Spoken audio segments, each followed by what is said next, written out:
যারা মিলাদ কিয়াম নিয়ে লাফালাফি করে আমার সামনে আসো, আমি এই জগৎ থেকে প্রমাণ করে দেব। কথা বলেন ঠিক কিনা? আসসালামু আলাইকুম ওয়া রাহমাতুল্লাহ। গতকালকের ভিডিওর পর অনেকে আমার কাছে মিলাদ কিয়ামের দলিল জানতে চেয়েছেন। আজকের ভিডিওটি তাদের জন্য। ভিডিওটি বড় হয়ে যাবে বিদায় সংক্ষিপ্ত আকারে দলিল পেশ করছি। মূল মিলাদ কিয়ামের আসল কুরআন হাদিসেই বিদ্যমান। মিলাদ মানে রাসূল সাল্লাল্লাহু আলাইহি সাল্লামের আগমনের আলোচনা করা, আর কিয়াম মানে রাসূল সাল্লাল্লাহু আলাইহি সাল্লামের সম্মানে দাঁড়িয়ে সালাম দেওয়া, যার অসংখ্য দলিল রয়েছে।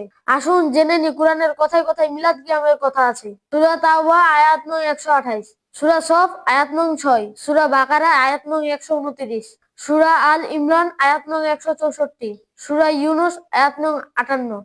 এবার দলিল দিব তাফসীর থেকে। তাফসীরে জালালাইন 169 পৃষ্ঠা, তাফসীরে রুহুল মানি 11 খন্ড 205 পৃষ্ঠা, তাফসীরে ইবনে কাসির দ্বিতীয় খন্ড 382 পৃষ্ঠা, তাফসীরে রুহুল বায়ান নবম খন্ড 64 পৃষ্ঠা। এবার দলিল দিব হাদিস থেকে। তিরমিজি শরীফ দ্বিতীয় খন্ড 202 পৃষ্ঠা, সহিহ বুখারী প্রথম খন্ড 20 পৃষ্ঠা, সহিহ বুখারী দ্বিতীয় খন্ড 764 পৃষ্ঠা, সহিহ মুসলিম প্রথম খন্ড 368 পৃষ্ঠা। এবার আসুন, প্রচলিত মিলাদ কিয়াম নিয়েই তো আপনাদের সমস্যা, তাই না? ভালো করে শুনুন।